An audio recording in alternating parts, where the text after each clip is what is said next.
Ini phone holder yang aku dah pakai dekat kereta. Tapi satu tak cukup geng. Jadi aku pun tambah lagi satu phone holder daripada Ugreen. Yang hari tu punya aku beli mahal juga 100 lebih. Tapi daripada Ugreen ni harga dia separuh tau. Aku nak tunjuk benda ni dalam kereta tapi kunci pula tak bawa. Tak apalah, kita review je lah dekat luar kereta ni pun boleh geng. Jadi dalam kotak ni hampa akan dapat satu magnetic phone mount, buku manual, warranty card, dan juga dekat sini dia bagi sekali dengan metal ring. Yang ini untuk siapa yang tak ada ring dekat bahagian belakang phone tu, boleh pakai yang ni, just tampal saja. Cara nak lekat dia pun senang je. Kita lekat je macam tu.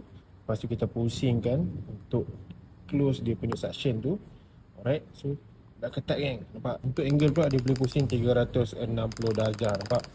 Dan dekat sini dia boleh pusing 210 darjah. Dia punya permukaan bawah ni pun dia macam getah tau. Dia melekat, nampak tak? So dia punya suction dia memang lagi kuat lah. Jadi geng, kat mana nak dapatkan phone magnetic holder ni? Aku tersediakan link dekat bawah. Harga dia tak sampai RM50 pun geng. Check out sekarang sementara tengah ada flash sale.